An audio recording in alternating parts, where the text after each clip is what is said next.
ભગવાન વિષ્ણુએ જણાવ્યું કે રોજ તુલસીને પાણી આપવાથી કેટલા ફળો પ્રાપ્ત થાય છે.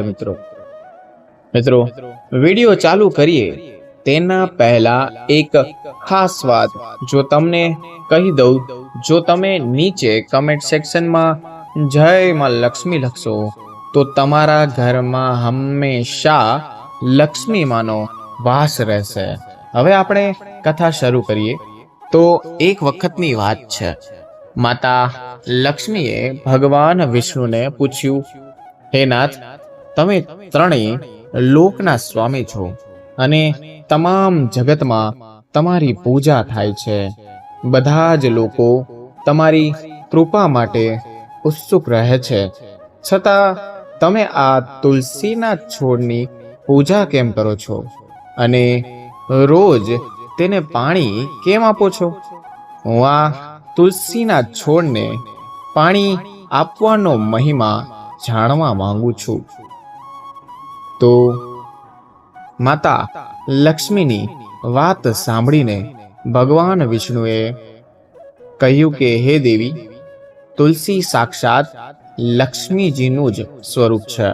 તુલસીની રોજ પૂજા કરવાથી અનેક ફાયદા થાય છે અને માત્ર તુલસીને પાણી આપવાથી માનવના અનેક પાપ નષ્ટ થાય છે.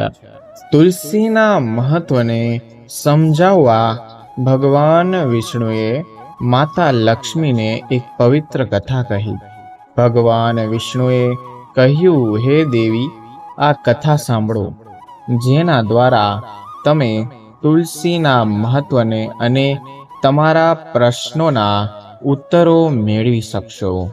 ઘણા સમય પહેલા એક નગરમાં એક બ્રાહ્મણ રહેતો હતો. તેનો જન્મ તો બ્રાહ્મણ કુળમાં થયો હતો, પરંતુ તેના કર્મો ખૂબ જ ખરાબ હતા.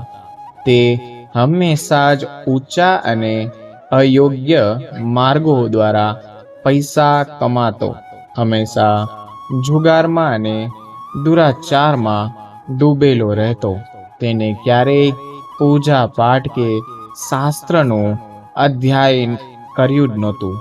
તેના મનમાં હંમેશા બીજા લોકોના ધન પર નજર રહેતી અને જે પણ ધન કમાતો તે જ રાત્રે જુગાર અને અન્ય ખોટી પ્રવૃત્તિમાં વાપરી નાખતો. એના જીવનમાં અનેક વર્ષ સુધી તે પાપ જ કરતો જ રહ્યો.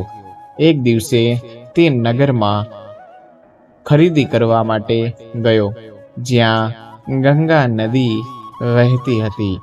નદીના કિનારે એક આશ્રમ હતો, જ્યાં બ્રાહ્મણો નિવાસ કર્યો હતો. તેઓ દૈનિક ભગવાનના ભક્તિમાં અને પુરાણોમાં પાઠના લીન રહેતા હતા. એ પણ બ્રાહ્મણ ત્યાં થોડા દિવસ માટે રોકાયો અને ભગવાનનું નામ લેવાનો અવસર તેને પ્રાપ્ત થયો. આશ્રમમાં એક તુલસીનો છોડ હતો. એ અજાણમાં જ દરરોજ તુલસીના છોડને પાણી આપતો રહ્યો. તે જાણતો પણ ન હતો કે તે શું કરી રહ્યો છે, પરંતુ તુલસીમાં પાણી આપવાનું એનું નિયમ એટલે કે રોજબરોજ નિયમ બની ગયું. થોડા દિવસો પછી તે એક દિવસ ત્યાં સૂઈ ગયો અને અચાનક એક કાળો સર્પ એટલે કે નાગ આવ્યો અને એને ડંક માર્યો, જેનાથી તેની જિંદગીની અંતિમ ઘડી આવી. જ્યારે સર્પે ડંક માર્યો ત્યારે બ્રાહ્મણની ઊંઘમાં જ મૃત્યુ થયું. બીજા દિવસે જ્યારે અન્ય બ્રાહ્મણોએ તેને જોયો તો તેમને સમજાયું કે એ મૃત્યુ પામ્યો છે. ત્યારબાદ તેમણે તેના મુખમાં તુલસીના પાન અને તુલસીનું જળ મૂક્યું. ત્યાર પછી યમદૂતોએ આવીને બ્રાહ્મણને પકડીને યમલોક લઈ જવાનું શરૂ કર્યું. રસ્તામાં બ્રાહ્મણ યમદૂતોને વલાપ કરતો કહેતા લાગ્યો કે હે યમદૂતો, તમે મને ક્યાં લઈ જાઓ છો? મારી મૃત્યુ કેનેથી થઈ? યમદૂતોએ કહ્યું, તમે આખી જિંદગી પાપ કર્મો કર્યા છે અને એ જ પાપના કારણે કાળા સર્પે તમને ડંખ માર્યો છે. હવે અમે તમને યમલોક લઈ જઈ રહ્યા છીએ. જ્યારે યમરાજ તમારા કર્મોના આધારે નક્કી કરશે કે તમારે ઘોર નરકમાં જવું પડશે. બ્રાહ્મણ ખૂબ જ ત્યારે ત્યાં રડ્યો અને યમદૂતો પાસે માફી માંગી, પરંતુ યમદૂતોએ તો એની વિનંતી સાંભળવા તૈયાર જ ન હતા. તેઓ તેને પકડીને યમલોક લઈ ગયા, જ્યાં યમરાજ સામે તેને ઉપસ્થિત કરવામાં આવ્યો. ચિત્રગુપ્તે તેના પાપ કર્મોનું લેખા જોખા કર્યું અને યમરાજને જણાવ્યું કે આ બ્રાહ્મણ જીવનભર પાપ કરતો રહ્યો છે અને ક્યારેય કોઈ પુણ્ય કામ નથી કર્યું. યમરાજે યમદૂતોને આદેશ આપ્યો કે આ બ્રાહ્મણને નરકમાં નાખી દો. યમદૂતોએ તેને પકડીને ગરમ ગરમ તેલમાં ની કડાઈ હતી તેમાં નાખી દીધો, પરંતુ જોતામાં તેલ એકદમ શીતળ એટલે કે ઠંડુ થઈ ગયું. આ દ્રશ્ય જોઈને યમદૂત હક્કા બક્કા રહી ગયા, કારણ કે આ તેજ પાપીઓને હંમેશા તેલમાં પાડીને હંમેશા કષ્ટનો અનુભવ કરાવ્યો. પરંતુ આ બ્રાહ્મણ સાથે આ કંઈક નવું જ થઈ ગયું. આ આશ્ચર્યજનક ઘટનાથી યમદૂત યમરાજ પાસે દોડ્યા અને તમામ જાણકારી આપી. આ અવિશ્વસનીય ઘટના જાણીને યમરાજ આશ્ચર્યચકિત થઈ ગયા. તેમણે તરત વિચાર કરવાનું શરૂ કર્યું કે આ પાપી બ્રાહ્મણના કષ્ટો શીતળ કેમ થઈ ગયા. ત્યાં જ તેઓના સમક્ષ નારદ મુનિ પ્રગટ થયા. યમરાજે નારદજીને શ્રદ્ધાપૂર્વક પ્રણામ કરીને કહ્યું, હે મુનિવર, આજ જ એક અસાધારણ ઘટના બની છે. અમે એક પાપી બ્રાહ્મણને નરકમાં નાખ્યો, પરંતુ જેમ જ તે ખોલતા તેલમાં પડ્યો, તે તેલ ઠંડુ એટલે કે શીતળ થઈ ગયું. ત્યારે નારદ મુનિએ હસતા હસતા કહ્યું, હે ધર્મરાજ, આ બ્રાહ્મણ નરકમાં જવાની લાયકાત ધરાવતો જ નથી. તમે જોઈ નથી કે આ બ્રાહ્મણે ભલે પાપો કર્યા છે, પરંતુ એને અજાણતા જ એવું એક પુણ્ય કમાયું છે કે જેનાથી તેના બધા પાપો ધોવાઈ ગયા છે. યમરાજે આશ્ચર્ય સાથે નારદ મુનિને પૂછ્યું, કોઈ પાપી બ્રાહ્મણે કઈ રીતે એવું પુણ્ય કમાયું છે કે તેને નરકની સજા ના મળી રહી? નારદ મુનિએ સમજાવ્યું કે આ બ્રાહ્મણ ભલે એના કર્મો પાપી હતા, પરંતુ આશ્રમમાં રહેતા એ અજાણતાને રોજ તુલસીના પાંદડાને જળ અર્પણ કરતો હતો. તુલસી માતાની સેવા અને પૂજન કરનારને નરકમાં નાખી શકાય નહીં, કેમ કે તુલસી મહાલક્ષ્મીનું સ્વરૂપ છે અને આ બ્રાહ્મણે તુલસીમાં જળ અર્પણ કરીને ઐશ્વર્ય અને પુણ્ય મેળવ્યું છે અને તેનેથી તે હવે નરકના યોગ્ય જ નથી. યમરાજ આ વાત સાંભળીને મીઠા થઈ ગયા એટલે કે ઠંડા થઈ ગયા અને નારદ મુનિની વાતોને સ્વીકાર કરીને કહ્યું, તમે સાચું કહો છો.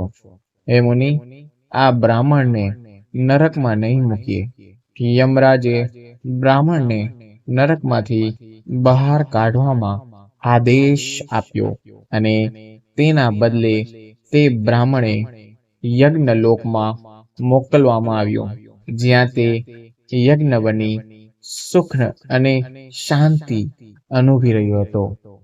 ભગવાન વિષ્ણુએ માતા લક્ષ્મી સમક્ષ આ કથાનું વર્ણન પૂરું કર્યું અને કહ્યું, હે દેવી, તુલસીના મહત્વને એવો છે કે જે વ્યક્તિ રોજ તુલસીને જળ અર્પણ કરે છે તેને સદા સુખ, સમૃદ્ધિ અને મોક્ષની પ્રાપ્તિ 100% થાય જ છે.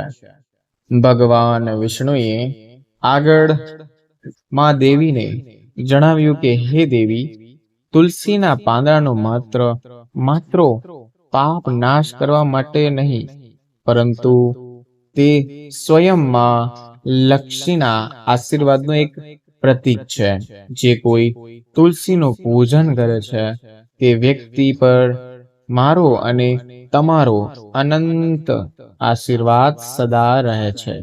આ દરમિયાન માતા લક્ષ્મી ખુશ થઈને ભગવાન વિષ્ણુને વંદન કરી લાગ્યા. તેમણે કહ્યું કે હે પ્રભુ, તમારું આ તુલસીનું મહત્વ દરેક જીવનમાં પ્રકાશ લાવશે. તમે જે શબ્દો મારા સમક્ષ પ્રગટ કર્યા છે તે દુનિયાના લોકો માટે પાવન અને કલ્યાણકારી રહેશે. વિષ્ણુએ લક્ષ્મીજીની વાણીનો આનંદ માણીને કહ્યું, હે લક્ષ્મી, હવે તો તુલસી વ્રત પણ પ્રચલિત થશે. જે ભક્તો તુલસીજીની પૂજા અને વ્રત કરશે તેઓના બધા કષ્ટ સંકટ દૂર થશે અને એ દરેક કાયમ સુખ અને સમૃદ્ધિ પ્રાપ્ત થશે. તુલસીનું એક પાન પણ માયા અને પાપોને દૂર કરવાની શક્તિશાળી યંત્ર માનવામાં આવે છે. આ વાર્તા પછી લક્ષ્મીજી, વિષ્ણુજી અને તુલસીનો મહિમા અખંડમાં પ્રચલિત થવા લાગ્યો.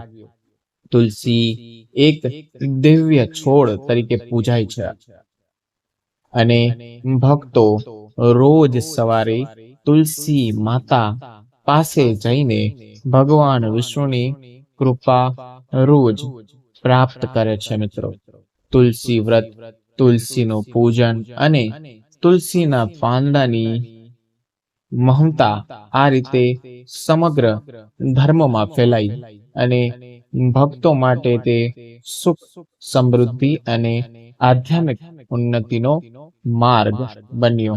લોકો આજે પણ શ્રદ્ધાપૂર્વક તુલસીની આરાધના કરે છે અને વિશ્વાસ કરે છે કે તેની સેવા તેમને નરકમાંથી બચાવી શકે છે અને જીવનના દરેક કલ્યાણકારી કાર્યોમાં સોંપી શકે છે. મિત્રો, વિડીયો સારો લાગ્યો હોય તો વિડીયોને લાઈક કરજો, ચેનલને જરૂરથી સબસ્ક્રાઇબ કરજો અને મહાલક્ષ્મી લખવાનું ભૂલશો નહીં.